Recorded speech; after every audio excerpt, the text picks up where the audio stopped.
What's so incredible is this year you started producing Anyone But You, and now you're giving us this. I know God saved me for a reason, but I guess I'm still searching for what that reason is. I mean, you're really in your girl boss era. You know what I'm saying? Thank you. And the fans recognize it too. Like, we have some stand tweets for you, but they're not what you expect. And I want to see if I can share it with you. I think you'll kind of get a Do you want me to kick read out them of out it. loud? Yeah, do you mind? Sydney Sweeney is legitimately incredible and so inspiring. Producing Immaculate is honestly extremely similar to what Margot Robbie did with Barbie. She's saving the movies like a girl Tom Cruise at Film Gal. Oh my god. Girl Tom Cruise.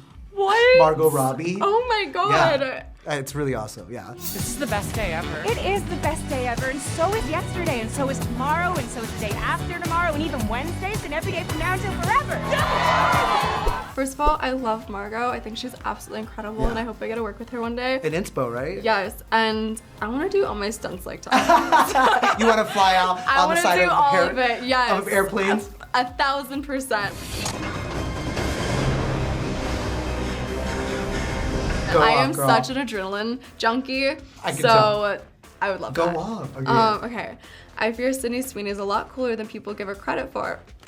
Thanks. She was literally a class valedictorian. Yes. Has a degree in business and owns a production company. Put some respect on her at Allure Quinn. Period. Thank you. And the last one. Sydney, you're too cool. Your swag is too different.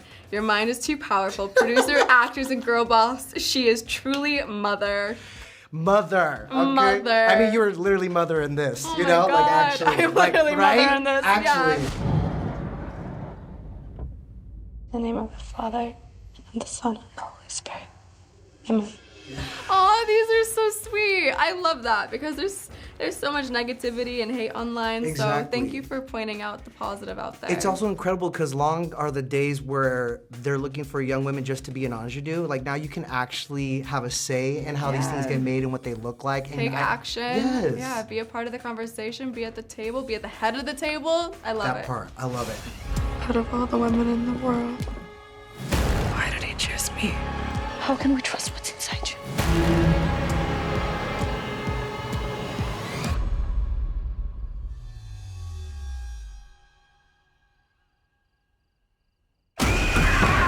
A new Scream Queen has arrived. Oh my God. I mean, what was it like for you to get in and out of that fake blood, but also the prosthetic belly? So the blood part was sticky and it stained and it was cold, but I loved it. Like that was the one thing I was always so strong opinion about. I was like, I need to, by the end of this movie, be just drenched in blood. Because it's here too, it's a close-up. You wanted the whole thing, right? I wanted the whole thing. It paid off. Thank you. I was scared. Thank you. And then the prosthetic belly, when you don't see the belly like attached to my back and everything, it's actually just almost like a diaper that you put on. Oh, okay. And then it's like a layer. It's a layer Yeah. and it's just thick and it's kind of fun.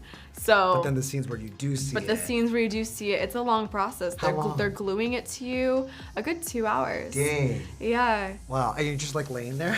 You're laying there for a little bit, but then when they do the back, like you have to stand there, Yeah. and then they paint the whole entire thing so that there's no seam. Incredible, incredible. Now, it's one thing to make a horror movie, it's another thing to watch it. So how are you when you watch scary movies? Because I was scared watching it. You do? I love watching scary movies. I think it's fun. I think it's so fun to not know what's gonna happen, to jump in your seats, to like scream but then laugh at yourself that you screamed. I was watching like this a little bit. Like I'm not gonna lie, but I guess that's part of the fun. Yeah, that's part of the fun.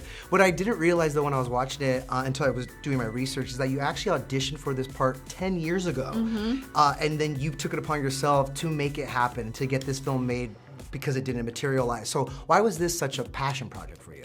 I just couldn't stop thinking about it. Really? I saw the movie in my head. I was so attracted to the character and her journey and pushing myself to new limits with that.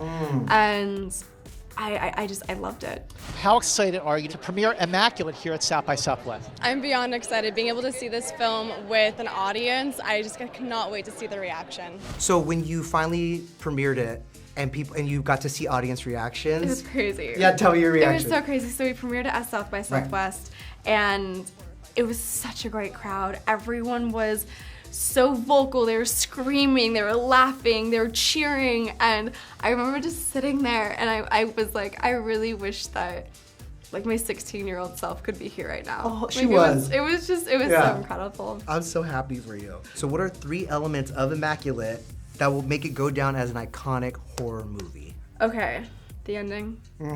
I think what Will Bates did with the score, like it's beautiful. It's chilling. Yes, and also I love that we used a lot of different scare tools, whether it was jump scares, gore, kills, and instead of just choosing one trope and sticking with it, I was really a big advocate of let's just play with a bunch of different ones and see what we like. So it's your fault why I was so scared. Because I don't know if it was gonna be a jump scare, if it was just the gore or what, but the whole time I'm like, but I guess that was the point, wasn't it? Yeah, thank you.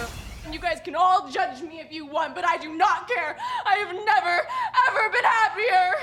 Now, we know Euphoria is coming back. It doesn't matter if it's this year, next year, or what, but I do want to know from you, what's it like to get back into Cassie's headspace? Because that is a complex and layered character. It is, and you have to pull from the depths of your emotions for that one, you know? Yes, Cassie is a very interesting character. Exactly. Well, between season 1 and 2, there wasn't a lot of time passing. So it was just it was like the semester break. So it was easy to know exactly where she was coming from and what mindset and emotional place that she was in. We'll call it that. Yeah. Yes. For whatever's to come next, like I'm very curious to see what growth Cassie has had. And we'll see what happens. Hopefully some joy? Like, I don't know. Does that exist in Cassie's world? I mean, I think that she finds joy in certain things, but I don't know. We'll see. You know what's funny? They broke up with me before I even went on that stage. Don't worry. This is just the beginning.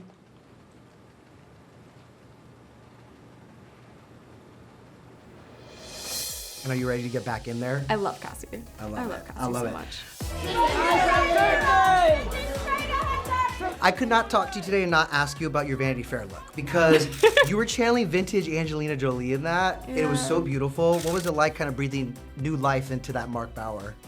I was just so honored to be able to wear such a beautiful and iconic piece of history. Truly. It was insane. I was just like, oh my god, I'm touching the same exact dress that Angelina Jolie wore. Like this, what am I doing? I had imposter syndrome. I was like, you're like, it is Oscars night. I'm doing it. I'm glad you did. Thank you. Yeah, Thank you so much. I think it's really beautiful to be able to bring back vintage pieces and honor fashion history and moments like that.